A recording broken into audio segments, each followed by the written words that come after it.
Why won't anybody listen to me? Have you ever felt invisible in a group conversation? Have you ever been dismissed when asking for help? Have you ever felt misunderstood, especially when you're struggling? Believe me, you're not alone. By the end of this podcast, you'll have learned 5 steps to overcoming this perceived problem. Having an understanding of this will help you relieve frustration, disappointment, low mood, and yes, even elements of depression. Welcome back to Peace Unplugged. Here is the answer to real conversations that matter. This affects every single one of us. Want to know why? Keep listening to the end of this, and I promise you that you'll get it. That is the reason why some people won't listen to you, and more importantly, how we can change that to be heard and to be understood. Here's a fact. 70% of workplace miscommunication comes from poor listening habits. According to research published in the Journal of Applied Psychology, ineffective communication is the #1 complaint in professional settings. The point is, though, this applies beyond professional settings. It belongs in everyday situations where communication is paramount and needed. So today I'm going to break this down based on research and honestly based on my own personal life experience, and that is both inside and outside of work. I'm going to talk to you about 5 hypothetical scenarios, and they range right across the spectrum of how people communicate in different scenarios. So here's example 1, the invisible voice in a meeting. Likely to meet Marcus. Marcus is a mid-level marketing analyst in a tech startup company. He's been developing an innovative marketing strategy for months. It's something he knows could revolutionize the way the company operates. During the weekly meeting with colleagues and management, he tries to share his idea. He speaks up and explains the concept, but within 30 seconds, his manager cuts him off, citing budget constraints. Later on in the meeting, a senior colleague of his presents something very, very similar to his idea, and that person gets enthusiastic support. Marcus leaves that meeting feeling frustrated. Essentially, he feels invisible. He may even get cynical, thinking, what's the point? This scenario plays out in workplace situations in offices worldwide, and that happens every single day. Research from Harvard Business Review found that in group meetings, the first person to speak is interrupted 50% more frequently than subsequent speakers, and those perceived as lower in the hierarchy are interrupted 3.8 times more often than senior staff. Pretty shocking, isn't it, really? The problem isn't just about speaking up. It's about when and how and with what framework you make your presentation. You see, Marcus had something valuable to say, but his delivery didn't account for the barriers put up and the audience he was operating under. Here's the technique he used that changed everything. It's called the problem impact solution, and that's combined with a framework of timing. Instead of leading with his idea, Marcus needed to establish some credibility. The next meeting, he tried this. He waited until the initial agenda items were covered. He then said, I've identified a pattern in our campaign data that's costing us approximately £15,000 monthly in wasted advertising outlay. I've developed a 3-step approach that could redirect those funds into higher converting channels. Could I have 3 minutes to walk through this with you? Do you notice what happens? He started with a problem that everybody in that room cared about. He quantified its impact. He promised a possible solution. And crucially, he requested a specific time amount to explain it. According to research by Dr. Albert Marabian's communication studies, clarity and structure account for 38% of your message's impact. Marcus got his 3 minutes, he presented his strategy, and he secured some buy-in into starting a pilot project. This is what's called the Problem Impact Solution Framework. To explain this, it is lead with the problem and don't lead with the solution. Quantify the impact in terms of your audience and what they care about. That is, of course, money, time, and resources. Ask for a specific time allocation before diving in. Use some concrete points to establish credibility. Now let's consider a different scenario, and this is outside the corporate workplace. I'd like you to meet Sarah. Sarah is a 67-year-old lady. She's retired and she's attempting to purchase her first smartphone at a local phone shop. She's completely overwhelmed by all the technicalities, all the jargon that gets used. She approaches 3 different sales staff over 20 minutes. Each time she starts with this: "I'm not very good with technology, but can you help?" Each time the salesperson either rushes through an explanation that she really doesn't understand, or alternatively steers her to the most expensive option without addressing her actual needs. Why did this happen? It's likely because the salesperson is more focused on earning a commission and less so about providing a proper customer service. Sarah leaves the shop without buying anything. She now feels both embarrassed and frustrated. This is what happens when we need help, especially in unfamiliar circumstances. We often sabotage ourselves before we even begin. Psychologist Carol Dweck's research on mindset reveals that self-depreciating language triggers what's called confirmation bias. You may recall that from a previous podcast that I've done. The listener starts looking for evidence that confirms our stated incompetence rather than our potential. Sarah's opening phrase, "I'm not very good with technology," that immediately positioned her as someone potentially who won't understand. And that gives the busy salesperson time to disengage, perhaps move on to someone who's a bit easier to talk to. Additionally, research from the Journal of Consumer Psychology shows that vague requests receive 60% less helpful assistance than specific question-based approaches. The following week, Sarah returned to the shop with a different approach. She said this to the salesperson: "I need a smartphone that makes it easy for me to video phone my grandchildren. I want one that takes clear photographs, and I want one that has a battery that's going to last all day long. I've got a budget of £30 to £50 per month." She says, "Tell me, which 2 models would you recommend, and explain why." The result was she got immediate, focused attention. She dropped the self-depreciation. She stated clear criteria. She set her budget, and she asked for a limited comparison. The result was the salesperson spent 15 productive minutes with her. He demonstrated the features, and ultimately she left with a phone that met her needs. This is an example of the specific request method. Stop self-depreciating preambles that undermine credibility. State your needs clearly and specifically. State your priorities. Identify your budget and your timeline. This will guide the helper. Ask for limited options, a comparison of perhaps 2 or 3 items, and follow up with why questions to try to understand. Here's another different scenario, and this one refers to some quite modern examples that we get today. The meeting that talks over solutions. So let's meet James. He's a junior software developer. He's in a company-wide video call that's got 40 participants. He's noticed a crucial bug in the system. It's causing some data inconsistencies. Every time he tries to unmute and speak, someone else is already talking. He tries typing in the chat, but his message just gets buried in loads of other comments. He feels an urgency mounting, but he can't break through the noise. Eventually the meeting ends and his concerns haven't been addressed. The bug that he was trying to reveal causes a system failure the very next day. Large meetings and digital communication create what researchers call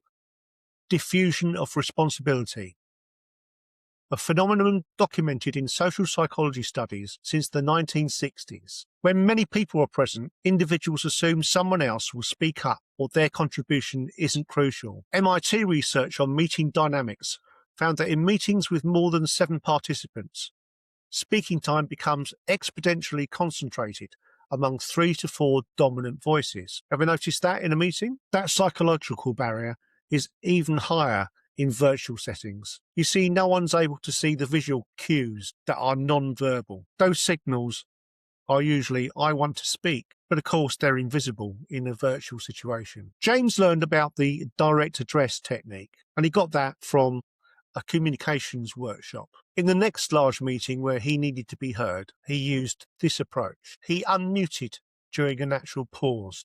He said, "Hi everyone, I'm James from the development team." He then addresses the facilitator of the meeting directly by name. He says, "I need to flag something urgent, and it's related to the developments that we are discussing. May I have 2 minutes to explain?" By naming himself, his department, addressing the facilitator directly by name, labelling his contribution as urgent and development related, and requesting a specific time, he created accountability and context. The facilitator of the meeting responded, "Yes, James, go ahead." James quickly explained the bug, its implications, and suggested an action step. According to research published in the Academy of Management Journal, direct address increases response rates by 78% compared to the general announcements in group settings. This is called the direct address method. Identify yourself, your role and your department, address the facilitator or the decision maker by name. Use urgency or relevant labels,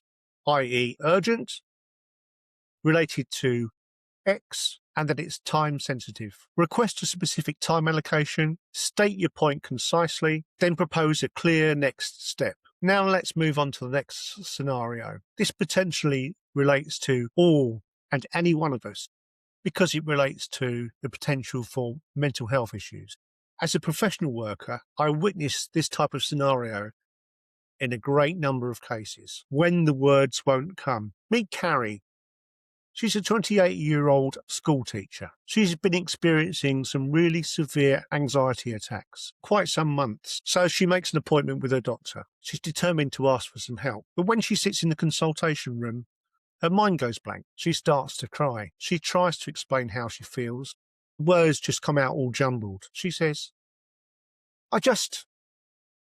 everything's too much. I can't sleep. I'm also just really tired all the time. And I don't know. I just feel like I'm drowning. Her GP, as we all know, given the time constraints they usually have, only allowed 10-minute consultations. That's generally what happens in the UK. So he quickly prescribes her some medication. He doesn't really fully understand the depths of what she's going through. Carrie leaves that consultation feeling unheard, and she's uncertain that she'll get the help that she feels that she really needs. You see, mental health creates a cruel paradox. The moment when we most need help, it becomes really difficult to communicate clearly. You see, our brain is at that point least equipped to make that proper communication. Neuroscience research from Stanford University shows that during acute stress or anxiety, the prefrontal cortex, which handles complex communication and organization, becomes less active, while the amygdala, your brain's fear center, becomes hyperactive. This is why people in distress often say, "I don't know how to explain this. I don't know where to start. I can't find the words." There were times in my experience as a worker that the client I would be dealing with would shout this, "Why is nobody listening to me?" And that's despite their inability to be able to articulate what their real needs are. And that's for the reasons mentioned above. According to a study in the Journal of Clinical Psychology, 64% of people seeking mental health support report difficulty articulating their symptoms, and that leads to misdiagnosis or inadequate treatment in approximately 40% of initial consultations. Before Carrie's follow-up appointment, she used a technique recommended by her therapist. That is the system journal, using what is known as the 3 Ws. That is writing down what she's experiencing, when it's happening, and what impact it's having on her daily life. She brought this written statement to her next appointment with her GP. She said, "I've been tracking my symptoms because I had trouble explaining them last time. Can I share with you what I've written down?" And her doctor answered, "Yes, of course." Carrie read from her notes the following. "For the past 3 months, I wake up with my heart racing at 3 a.m. in the morning. That happens at least 4 times a week. During the day, I have moments when I feel detached from reality. That happens especially when I'm teaching a class. It can last for 10 to 20 minutes. It's affecting my ability to do my job. I've started avoiding social situations. You see, the thing is, I'm scared this will happen in public." These specifically written notes transformed the conversation she had with the GP. He asked her follow-up questions. He effectively made a more thorough assessment, and together they developed an effective treatment plan that included some more therapy referrals and some medication with some clear goals, likely some more appropriate medication. Research from the British Journal of Psychiatry confirms that these patients who prepare written symptom descriptions receive more accurate diagnosis, and report 45% higher satisfaction with their care. So again, this is the system journal with the 3 Ws. Before seeking help, write down the symptoms specifically as possible. Use that W's framework. What you're experiencing,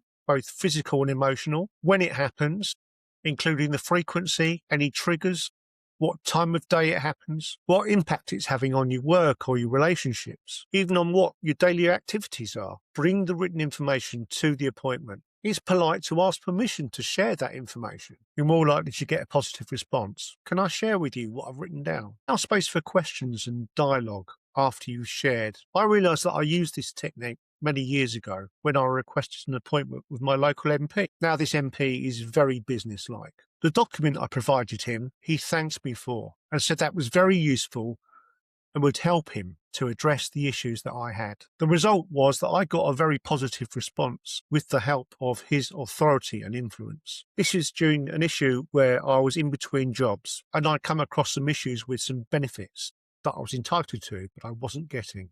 Ultimately, this got sorted and I kept my home. Right. Now let's go on further with a more crucial example of crisis. I'm obliged to let you know there's a trigger warning in this example, so please listen to the end of this example for support resources.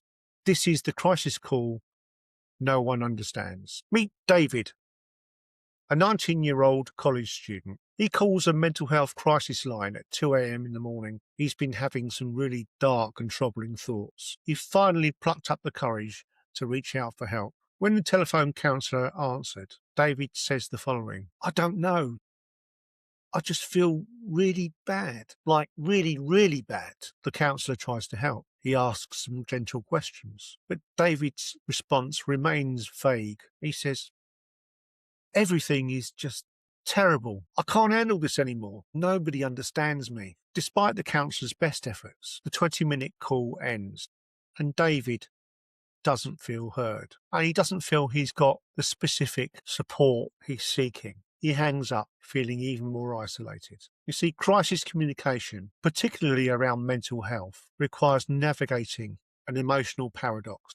You can be experiencing overwhelming feelings that make communication nearly impossible. Yet that imprecise communication makes it much harder for the counsellor to help. Research in crisis intervention shows that general statements like, I feel terrible, or everything is bad, just trigger generalized responses. It creates a frustrating loop. The person in crisis feels that their unique pain isn't being recognized. They see the crisis counsellor wants to help, but he hasn't got specific information. So he limits his help to general support techniques. And they don't really address David's specific situation. Fortunately, David, he had the opportunity to attend campus mental health awareness workshop. He learned the following: concrete crisis communication. He fully learned this method a week or two later, and inevitably he found himself in yet another very dark moment. He called the crisis line again. He said, I'm having worrying thoughts about taking my own life. He said that specifically he'd been thinking about it every day, and that's been over the past week or two. On the day of that call, he said those thoughts were even more intense. He said, I'm alone in my room.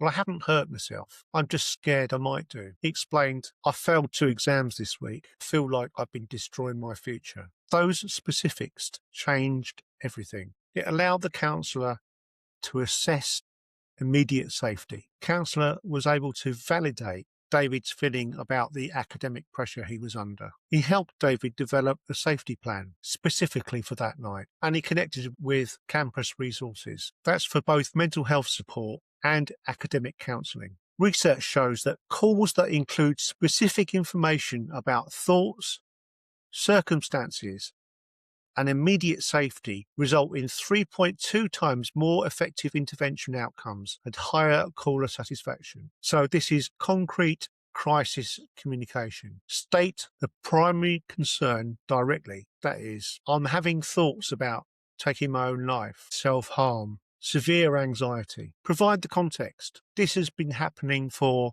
X amount of days. or weeks. Describe the immediate situation. I'm alone, or perhaps I'm with someone. I'm at home, or I'm with a friend, or perhaps I'm walking the street. Clarify immediate safety. I haven't acted on this, but I'm scared I might do. I need help right now. Name the specific triggers or circumstances if you can. This intensified after X event. Ask for what you need. I need help making a safety plan. I need resources for what to do next. Here's the important part. If you are in crisis, please know that concrete communication isn't always possible, and that's okay. Any call for help is valid. So if you're listening from the United States, call 988. It's a crisis lifeline, or you can simply text 988. In the UK, contact the Samaritans. That is 116 123. If you're somewhere else in the world, make some research online to find out what those crisis intervention helplines are. So now, here in summary, as promised, I'm going to offer you 5 solutions to the problems and challenges identified in this podcast. We've covered a lot today. Let's bring it all together with these 5 techniques. This will transform how you communicate in any situation. Number 1, problem impact solution framework, ideal in professional meetings. Lead with the problem that your audience cares about. Quantify its impact, then offer your solution. Always ask for a specific time frame to speak about this before diving in. Number 2, the specific request method. That is asking for help. Get rid of self-depreciating language. State your needs clearly and concisely with a clear criteria and some parameters. Ask for limited options to compare. This will make it easy for others to help you effectively. Number 3, use the direct address method. That way you can break through the noise. Identify yourself. Address the decision maker by name. Use labels that are relevant. Crucially, again, request specific time and propose some clear next steps. Effectively, just be solution focused. Create accountability in group settings. 4, the symptoms journal with 3 U's. That's in mental health communication. Prepare a written description of what you're experiencing. Say when it happens. State what impact it's having on you.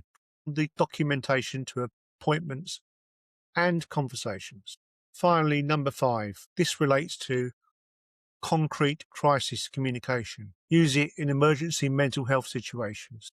State your primary concern directly. Provide the time context. Describe your immediate situation. State your safety status. Name your triggers if possible. Ask for what you need. A skilled counsellor will be able to draw these questions out for you. But you now know that having listened to this, you have an advantage to start that before it happens. The science is clear. Communication isn't just about speaking. It's about structuring your message in a way that aligns with how human brains process information. When you understand the psychological barriers your listeners face, whether it's cognitive overload in meetings, confirmation bias when helping customers, diffusion of responsibilities in large groups, or stress-impaired processing during health crisis, we can adapt our approach to break through those barriers. Remember this. Being heard isn't about speaking louder. It's about speaking smarter. It's about understanding that every listener has filters. They may have biases and they may have time constraints. They may have cognitive limitations. Our job is to design our message to work with those realities, not against them. Also, if you are the listener, take note of this podcast. Resolve to listen to understand, particularly before responding. Attempt to find a mutual solution. Thank you again for tuning into Peace Unplugged. If this episode helped you, please share it with others, especially those who feel they need to be heard. Remember that your voice matters. The issue is about how you use it. It will determine whether others truly listen to you. Let me know your thoughts in the comments section below on YouTube. Until next time, stay present, stay heard, stay unplugged from the noise, and take care. Thank you. Martin.